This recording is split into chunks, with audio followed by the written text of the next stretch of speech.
Hello, I'm in a slightly different spot in an attempt to avoid the wind a little bit. I don't know that it's working, but I gave it a shot. I'm also trying to avoid the sun because over there where I normally record, which is just over there, is very dappled at the moment, which is absolutely stunning, and I'm loving the sunshine, but it's a bit of a nightmare on camera, so I'm here. And I think the camera looks like it's slanted, but that is literally just the way the ground is. Anyway, hi, I finished Big Frog at long last. Now, Big Frog is a little bit wonky. We're just going to deal with that and admit it straight up so you don't have to point it out. Big Frog is wonky. And the reason Big Frog is wonky is not because my stitch count was off. I thought that the problem with Big Frog, sorry, Big Frog, I keep bumping you on the head every time I make a point. I thought the problem was that my stitch count was out, because that is usually my problem with crochet. My stitch count is kind of near enough. But I think the problem is actually the tension. So I'm going to show you this yarn unused, because I brought some out with me because I'm so organised. And it is not a plied yarn. Can I get that? I'll be back. He's all right, he's fine. He's sitting on a Morse bag. Now, this is the yarn that I was using. It is Abbey Road Born to be Wool, and it is not plied, so it's not twisted together, it's not multiple strands, it's basically like a slightly contained roving. So it pulls apart like that. It's not a plied yarn. So when you play with it, when you crochet with it or knit with it or whatever, slow down, let the words happen before they come out of your face. You can end up compressing it quite a lot. See how compressed that is? Or you can leave it quite loose. So my tension on Big Frog is kind of all over the place. So Big Frog is kind of off center because his face is pointing one way and his belly's pointing that way instead of that way. I'm fine with it. Big Frog's fine with it. We've both come to terms with the reality of his situation. So I'm just going to pick Big Frog up again and put that back in my pocket. So many things I carry in my pockets. So yes, Big Frog is done. It does look rather like he's wearing knee socks, but again, we're okay with that.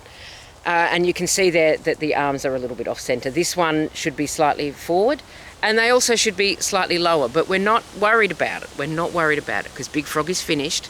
Big Frog is happy to be here.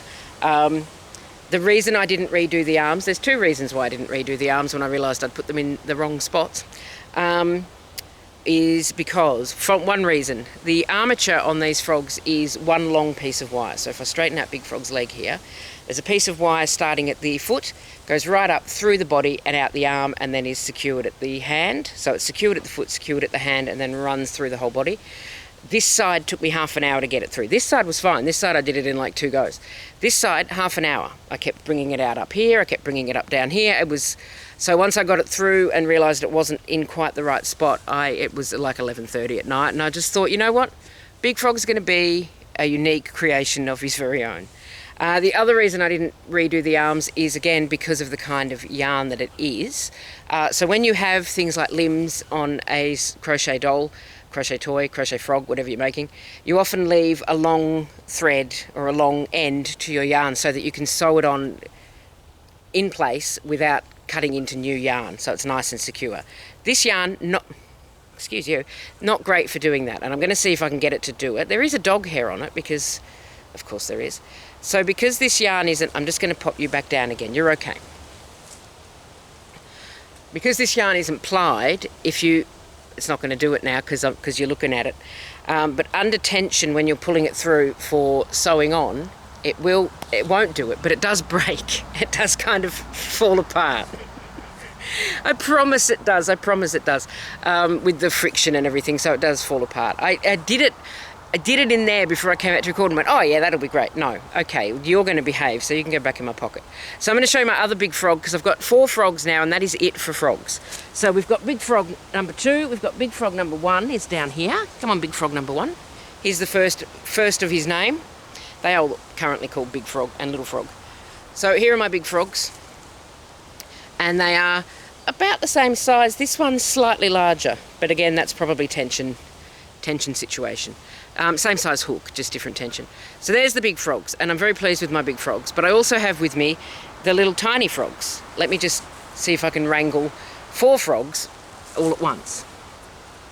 So these are, I have to admit that the little frogs are cuter. They're cuter. Don't tell the Big Frogs. Oh, the Big Frogs are here, they heard me. Let me see if I can get these guys organised. This one's got fluff on him. So this is going so well. Are you fascinated? Here we go, look. Here we go. Oh, I haven't got quite enough hands. I'm just going to grab onto your legs. You're okay. There we go. So there's the little frogs. And there's the big frogs. So these are the size that you get if you use the pattern, if you use the yarn and hook size suggested in the pattern. That's how big they are, about that big.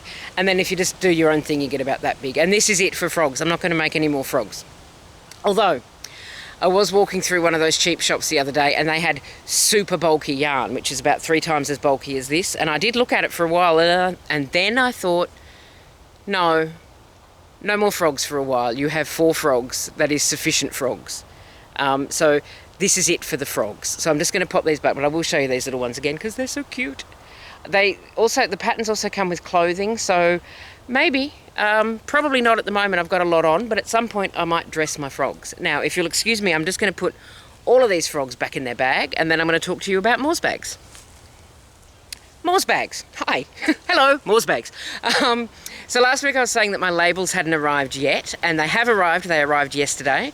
I was right in that they had been on back order in the UK. They were waiting for the printers to print them, and then they had to be sent to the contact person in Australia who then sent them out to me. So it took a little while to get all of those steps done, but they were in my letterbox. I've got 300 labels. My little label box is full up. It's very exciting, and I've been sewing bags and I've been attaching labels to the bags that I made that I didn't have labels for. I've said labels a lot, and I'm going to try not to say labels again, but I do have to say labels again because I'm going to talk about my homemade labels. So last week I was saying that if the labels didn't arrive... It's starting to lose all meaning as a word. Last week I was saying if they hadn't arrived... soon, I would try making my own, and I'd ordered some fabric markers and I'd ordered a stencil. And so they all arrived, and I did have a bit of a play with making my own labels. I don't know that I love them, but it definitely works. So there's an example in green on purple.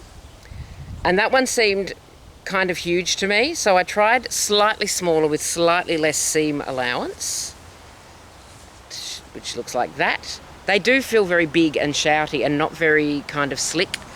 And then I also tried stenciling directly onto the bag.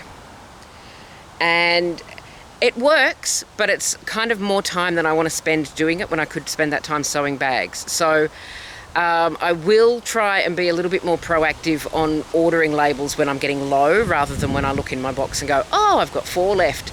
I'll sort of keep track of when I've used about 200, I'll order some more so that they will definitely be here in time. But the other thing I'm looking into, perhaps, maybe, I'm considering it, is a rubber stamp and fabric paint, because this works, not particularly this black because it bled a little bit, but that's okay. This works, but it takes a long time because you've got to move the stencil around, and then you've got to spend the time pressing the edge in so that you can finish the edge so that it doesn't fray. All of that takes time, but I feel like if I had a rubber stamp, if I had that to hand in case of emergency, i.e. running out of Moore's bag labels, which in my world is an emergency, then I could just rubber stamp some, I could just stamp some gently onto some fabric and get through it. And make some labels that way. There we go, calm down. It's just some bags, it's not that big. Okay, so clearly I need to go and have a cup of tea. So you have a lovely rest of the week. Thank you very much for watching. I notice there's been a bit of an influx in subscribers. I'm at 510, 513, something like that. Welcome all the new subscribers, lovely to have you here. Do say hi in the comments, and I will see you next week. Take care of yourself, bye for now.